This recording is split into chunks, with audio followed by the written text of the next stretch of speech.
Stay, you're going to love this one. The best spoon dish you'll see today. Hi, do you want a surprising, different, and super tasty spoon dish? These vegetables with beans and shrimp need beans, of course, and I soak them in water the day before. Then I drain the water and put them in a pressure cooker along with some veggies. I start with a clove of garlic, then add 2 peeled carrots and also a whole onion. Look how it rolls. We're going to add half a tomato, not 2 halves of a tomato. Why cut it? To release more flavor and the spices. Of course, add freshly ground black pepper to taste as well, which gives it extra flavor and a special touch. Always. Also, I add paprika. It can be spicy, sweet, or a mix, however you like.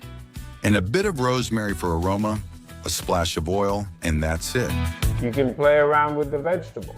So remember to see which ones you like. To add them to this stew, well, we can cover with water, but if we cover with a liter of fish stock, it's much better, just enough to cover all the beans. We're going to put this on the stove, and like with any pressure cooker, it usually works the same way. We put this on high heat, and when it starts to release pressure, we lower it to a gentle heat, and after 12 or 15 minutes, you take it off the heat. On the other hand, let's add that extra special touch.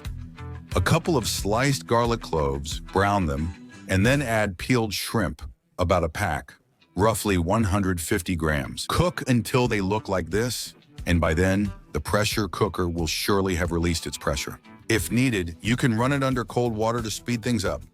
We remove the veggies, and now we'll add the final magic touch, which you may not have expected. Just take out the vegetables and blend them really, really well with a blender or food processor until you have a very smooth liquid. Why? Well, because we're going to add it back to the same pot. And this is going to give it an amazing sauce and all the flavor. Once you've mixed it, take it to the stove on medium heat, add the shrimp with all the oil, the garlic and their flavors, cook for a couple of minutes, and the dish is ready. look at this amazing dish we've made. Prepared so quickly. Easy, simple, nutritious, and everyone loves it. Plus, it has a different touch. You see how he takes a little with the spoon, then more. Am I the only one who not only loves spoon dishes, but also feels better after eating them? Tell me if that's the case for you, and what's your favorite spoon dish? And if you want even more, click on the little square here. YouTube is telling me that you're going to love that video.